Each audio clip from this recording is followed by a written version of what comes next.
Yes, good morning mga friendship. Magluluto muna tayo ngayon ng panibagong uulamin ko.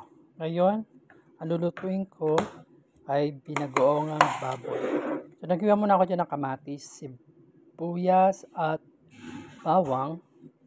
And then, isusunod ko dyan ang gulay na ilalaw ko gaya ng talong at ang parang bok choy nila.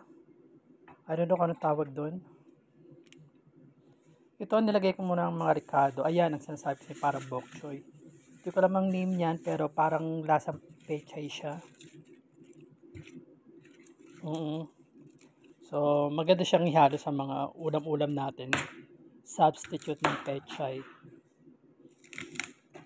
Hindi rin siya masyadong strong ang lasa. Hindi nagbabago yung lulutuin mo kapag nilahok mo dyan. Usually, yung gulay na yan, nilalahok ko rin yan sa sa nilaga.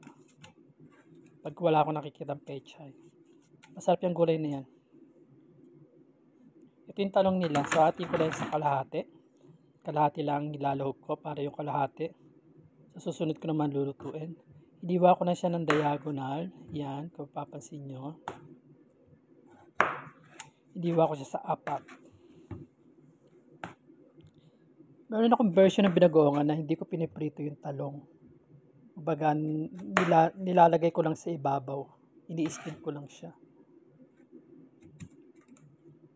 Tapos may version naman ako na tinutusta ko yung baboy bago ko siya lutuin binagoongan. Sa ngayon, ang ginawa ko, nilagay ko muna sa air fryer yung baboy.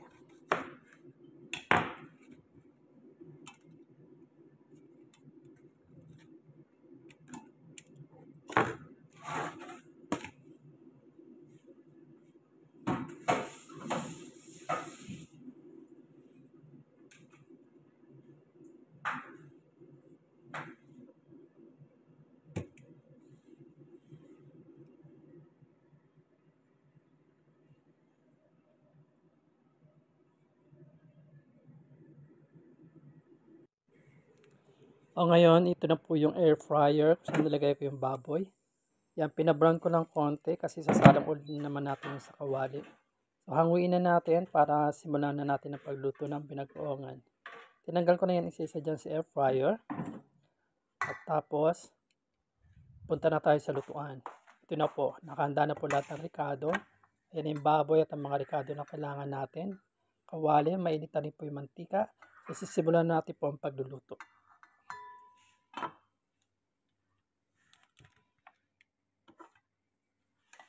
Simulan natin isalang ang baboy. Yan. I-brown lang natin yan sa konting mantika. Hindi kasi ako milik na masyadong mantika, kaya konti lang nilalagay ko. So, i-brown lang natin yan. Yan. Siniway-wray ko lang kasing didikit. Gumamit ako ng canola spray oil para kontrolado mo yung mantikang ilalagay mo. So, minsan yan na ginagamit ko. Minsan pag deep fry naman, meron ako talaga yung yung liquid base siya. Yung kasi yun, spray. Sunod natin ilagay ang bawang, sibuyas. I-brown lang natin siya hanggang sa lumabas yung aroma niya. At mamaya paghaluluin natin yung karne dyan, susunod natin ilalagay ang kamatis. So, ginisa ko muna yung kamatis dyan.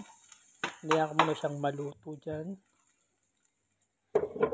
Lumabas ang kanyang katas. So, takpan natin. Mamaya balikan natin yan. Susunod ko dyan ang bagoong. Okay. So, wait lang tayo ng mga ilang minuto. Maluto lang yung kamatis. Ayan. Medyo luto na ang kamatis. Sunod natin ilagay ang bagoong. Ayan. So, igigisa ko yan dyan. Hanggang sa maamoy na ang bagoong. Maamoy yan. Kaya binuksan ko yung yung range hood namin para hindi ko malat ang amoy sa mga natutulog na tenant. Alam mo naman mga foreigner, mga ganyang bagoong, ibang amoy sa kanila. So, binuksan ko range hood yan. At ngayon, hugasan naman natin ang gulay bago natin isalang sa kawali. So, hugas ng talong at ng itong kulay na to. Yan.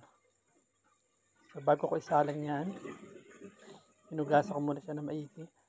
Actually, hinugasan ko na yan bago ko iniwa, pero hinugasan ko ulit. Yan. At walang patumanggi, dali-dali ko na nilagay ang talong para maluto na ito mauna. So, pina-steam ko lang yan ng konting tubig. Kaya na sinabi ko, meron akong version na hindi ko pinaprito yung talong. Nilalagay ko lang sa ibabaw. Niluluto ko lang sa steam. Ganun din ang gulay na yan. Mamaya ilalagay natin yan pag medyo malambot na ang talong. Inuna ko na yung stem. Sinunod ko na yung gulay. Tapos konting minuto na lang. Mamaya luto na rin yung binagoongan natin. So masarap yan mga friend. Kapag may mga ganyang gulay-gulay sa binagoongan aside from talong. Sa Pilipinas ginagawa ko yung pechay nilalagay ko. Pero ako lang Ako lang, yung tipo na parang nasasarapan ako pag may pechay. So yun na po ang ating pinag-oongan. At nakita nyo namang tsura, mukhang masarap talaga. So, yan guys, ang aking pinag-oongan na ulam ngayong araw na to.